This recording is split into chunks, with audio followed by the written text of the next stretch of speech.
Delhi police की crime branch की team ने एक ऐसे अपराधी को पकड़ लिया है जिस पर दिल्ली और उत्तर प्रदेश में कुल 73 केस दर्ज थे। 37 साल का अब्दुल वकील लंबे समय से पुलिस की आंखों में धूल झोंककर इधर उधर घूम रहा था, हत्या के प्रयास कर रहा था। डकैती, आर्म्स एक्ट के उल्लंघन, सेंधमारी और चोरी जैसे मामले में उसका नाम लगातार सामने आ रहा था। पुलिस को उसकी तलाश थी क्योंकि वो थाना सोनिया विहार में दर्ज एक केस FIR नंबर 112/25 दिनांक 13 मार्च 2025 BNS में वांछित था। असल में इस केस की जांच के दौरान जिला क्राइम टीम नॉर्थ ईस्ट को मौके पर एक फिंगरप्रिंट बरामद हुआ। जब उसकी जांच की गई तो पता चला कि यह निशान वकील के फिंगरप्रिंट स्लिप से पूरी तरह मेल खाता है। इससे यह बात साफ हो गई कि ये केस में वारदात में शामिल है। वकील की पहचान दो फोटो पर सामने आई, एक मुस्तफाबाद की गली नंबर 3 और दूसरा सीलमपुर की गली नंबर 18। दोनों जगह उसका जाना आना रहता था, लेकिन असल में वो मुस्तफाबाद वाले घर में ही रहता था। 1 सितंबर को सेंट्रल रेंज क्राइम ब्रांच को गुप्त सूचना मिली कि वकील अब्दुल अपने घर के आसपास घूम रहा है। तुरंत एक टीम बनाई गई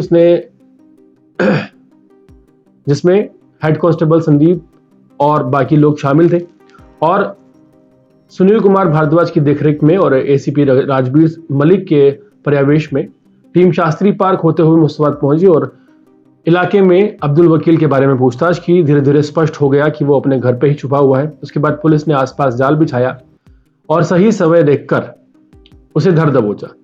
अब जरा सोचिए कि अगर किसी अपराधी पर 73 मामले दर्ज हों और वो भी ऐसे जिनमें हत्या का प्रयास, डकैती, हथियारों की गैर कानूनी इस्तेमाल, सेंधमारी और चोरी जैसी वारदातें शामिल हों, तो ये केवल एक व्यक्ति का आपराधिक प्रवृत्ति का मामला नहीं रह जाता, बल्कि ये पूरे सिस्टम के लिए गंभीर चिंता का विषय बन जाता है।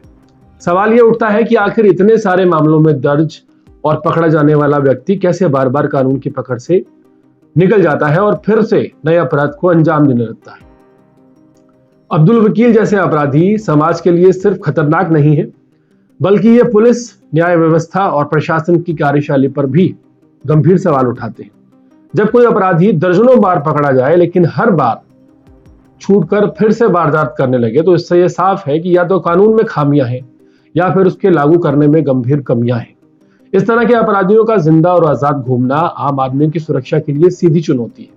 लोग अपने घर, दुकान और जान की सुरक्षा को लेकर डर में जीने लगते हैं। सिस्टम की नाकामी इस रूप में भी दिखती है कि ऐसे मामलों में न्याय प्रक्रिया अक्सर लंबी खिंच जाती है।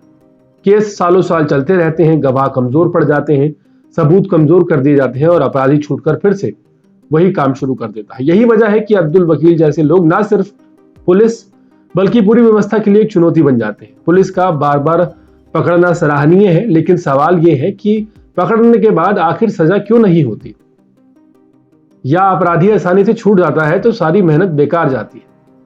यह स्थिति हमें सोचने पर मजबूर करती है कि अपराध रोकने के लिए सिर्फ गिरफ्तारी काफी नहीं, बल्कि न्यायिक प्रक्रिया का भी तेज और प्रभावी बनाने की जरूरत है। इसे अपराधियों को उदाहरण बनाकर कठोर दंड दिया जाए ताकि बाकी अपराधियों में भी भय पैदा हो, वरना अब्दुल वकील जैसे अपराधी सिस्टम की कमजोरी का फायदा उठाकर बार बार समाज के लिए खतरा बनते रहेंगे। जब एक अपराधी पर 73 केस दर्ज हो तो यह सोचनीय विषय है।